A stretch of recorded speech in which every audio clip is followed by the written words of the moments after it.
Hello and welcome as we continue our team prediction and preview series. And here we have the San Diego Padres. In the leadoff spot, they have Trent Grisham. Grisham's a great young ball player, and he's definitely going to be a great leadoff for this team.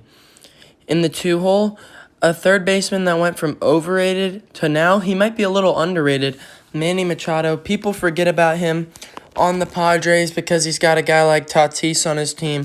But Machado is one of the best third basemen in baseball. In the three-hole, second baseman Jake Cronenworth, one of the best young, underrated bats in baseball. You think of the Padres as maybe an overrated team, but they have a lot of underrated players. Another guy in the four-hole, DH Luke Voit.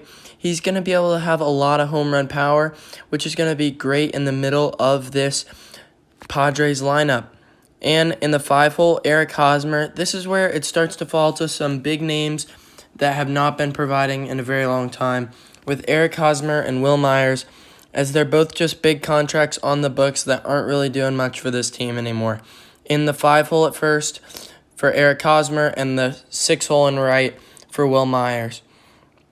In the seven-hole, catcher Austin Nola, a very underrated catcher. He's going to be a solid catcher for this team, and I think he's going to be one of the top 10 catchers in baseball. In the eight-hole, left fielder Jurickson Profar. Profar is a former number one prospect in all of baseball who didn't really pan out, but he's kind of going to be able to be a league average player in the bottom of this team's lineup. In the nine-hole, shortstop Ha-Seong Kim from the KBO. Kim's going to be a pretty solid player, and he's not going to be a bad guy to have in your nine-hole at all. I don't think he'll be playing shortstop later in this year because in the middle of that order is going to be Fernando Tatis Jr. once he comes back from his injury. Tatis Jr. is one of the best young players in all of baseball.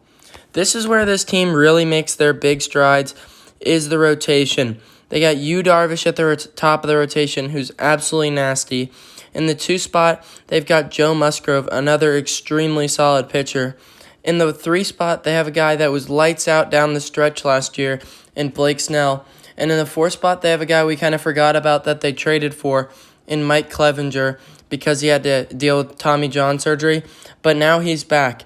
All their top four guys are going to be ERAs in the threes, which is a solid top four in your rotation. If you can get that out of your rotation, you cannot be upset.